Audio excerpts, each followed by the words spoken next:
I work reception at a boutique hotel in Copenhagen. American guest checked in, looked around our minimalist lobby, and asked where the gold member recognition wall was. I told him we don't have one. He stared at me like I'd said we don't have floors.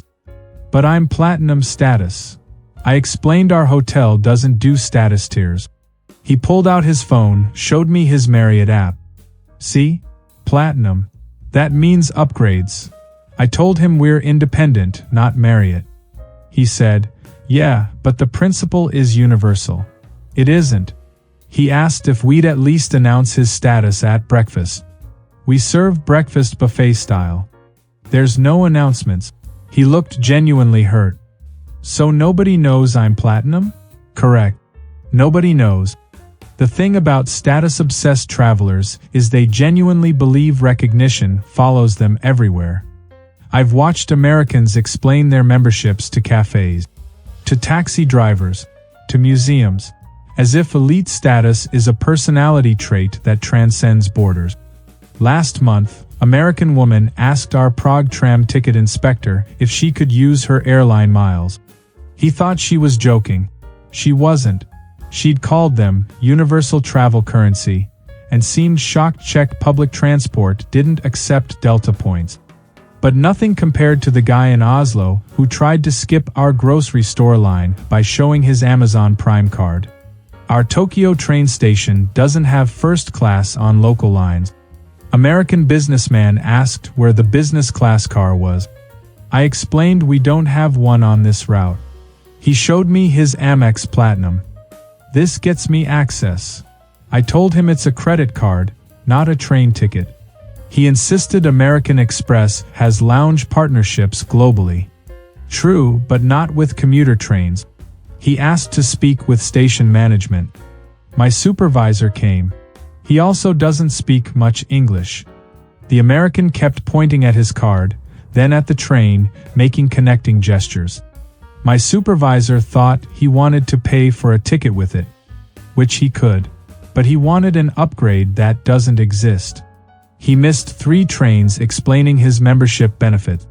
Finally bought regular ticket. Stood the whole way.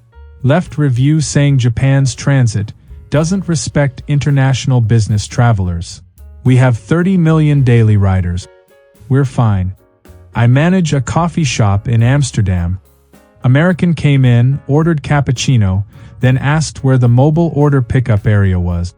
We don't have one. He'd apparently ordered on some global coffee app that isn't partnered with us. He showed me the app. It listed our address. But we've never heard of it. He insisted he'd already paid. I explained he'd paid a third-party app, not us.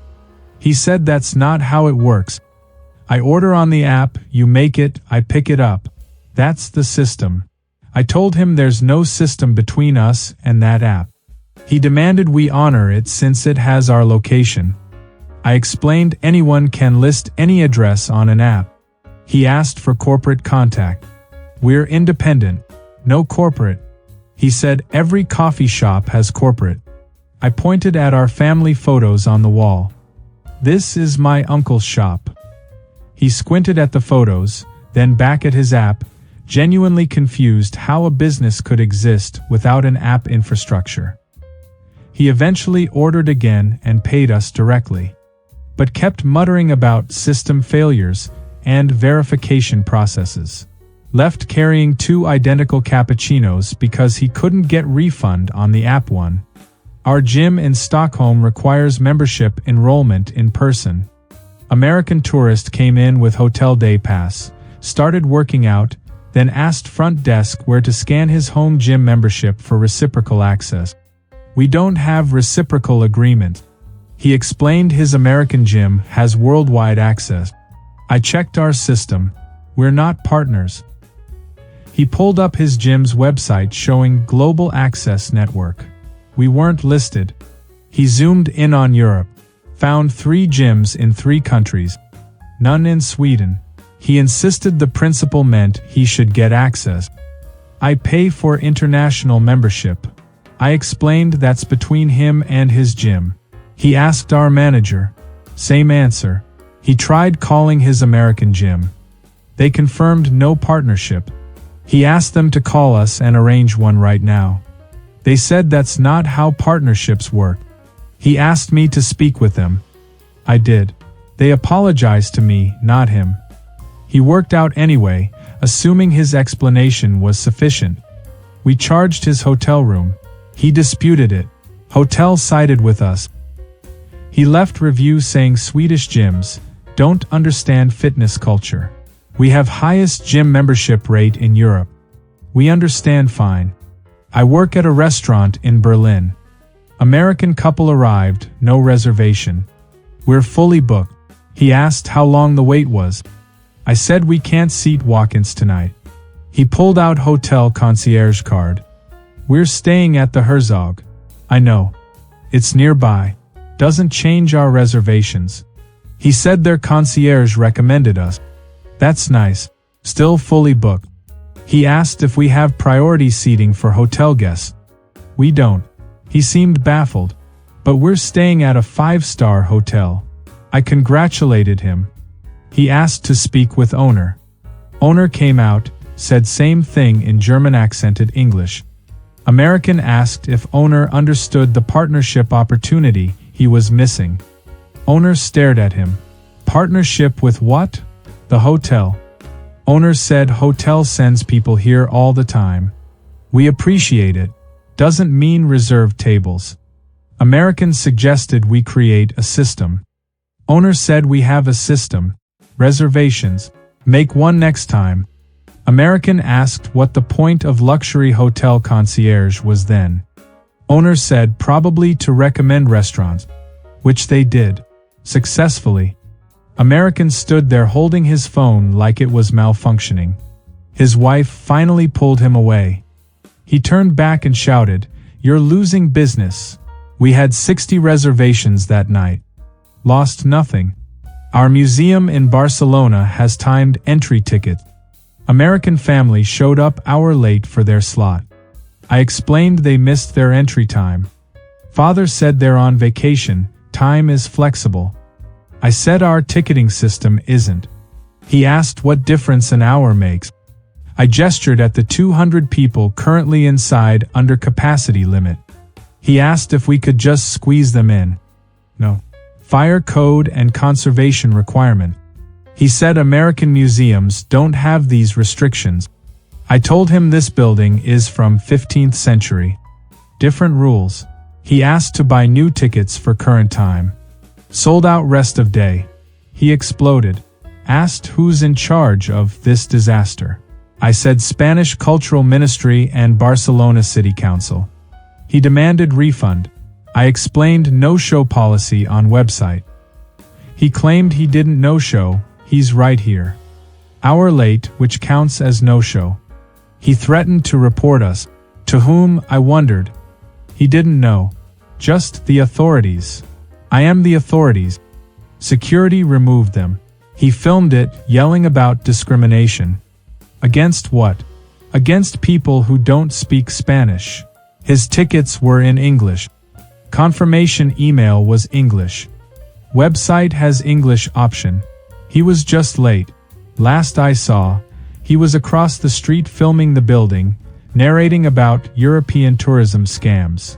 We're government funded. Not a scam. Just punctual. I run a pharmacy in Rome. American tourist came in asking for his prescription transfer. I said we can't transfer American prescriptions. He'd apparently called his US pharmacy to send it here. Doesn't work across countries. Different medical systems, regulations, licensing. He insisted his doctor approved it. That's between him and his doctor. Still doesn't give me authority to dispense it. He asked what he's supposed to do. I suggested seeing Italian doctor. He said he doesn't need Italian doctor. He already has doctor. In America, I explained that doctor has no jurisdiction here. He called that ridiculous. Medicine is medicine. Sort of, but prescribing rights aren't universal. He demanded to know how Europeans get medication. By seeing European doctors. He said he didn't have time. Then he has problem. He asked for manager. I own the pharmacy. He asked for my licensing board. I pointed at my credentials on wall. All Italian. He took photos, said he'd report me to American Medical Board. For what? Not breaking Italian law? He left, returned an hour later with Google Translate open, showing me his medication name. I recognized it, asked for prescription. He showed me American one on phone. I said I need Italian prescription. Circle repeated. Eventually he found English-speaking Italian doctor through his hotel. Got proper prescription. Came back, paid out of pocket, complained about the price. I showed him it's cheaper than his US copay. He said that can't be right. I showed him his own insurance paperwork he'd been waving around. He stared at it, left confused. Not about being wrong. About why anyone would complain about healthcare when it's cheaper. Our small art gallery in Lisbon gets maybe 40 visitors daily. American man came in, walked through entire exhibition in 6 minutes, came back to desk asking where the gift shop was. I pointed at our small shelf. 8 items, postcards, 2 books, handful of print. He looked devastated. That's it. That's it. He asked where the main gift shop was. This is it. He couldn't process it. But how do you monetize the experience? Through ticket sales and grant. He asked what people take home. Memories, usually. He laughed like I'd made a joke. Then realized I was serious. Asked how we stay open. I explained our funding structure. Public arts grants, private donations, ticket revenue. He asked about merchandise sales projections. We don't have those. He offered to consult. Said we're missing massive revenue stream. I told him we're government-supported cultural institution, not retailer. He said even museums need business models. Ours is preservation and access. He shook his head. That's not sustainable. We've been here since 1972. Seems sustainable. He took photo of our tiny gift shelf, said he'd use it as example in his business school class of missed opportunities. I told him to send his students to visit. He asked if we do group raids. We do. He looked slightly impressed. Then asked if groups get exclusive shopping hours at the expanded gift shop we'd surely build with increased revenue. We won't build it. He left genuinely worried about our survival. We're fine. Not every space needs to sell you something to prove it matters. The desperate need to be recognized, upgraded, fast-tracked, and merchandised doesn't travel well. Some places simply let you exist without ranking you. It's disorienting if you're used to every interaction confirming your status. Here's the secret. Most of the world doesn't have systems to acknowledge you're special. Not because they're primitive. Because they're busy running differently. Next time I'll tell you about the woman who tried to use her restaurant review blog as negotiating leverage in a Michelin-starred place that doesn't care about reviews. Spoiler, they have 2-year waitlist. Your Instagram didn't help.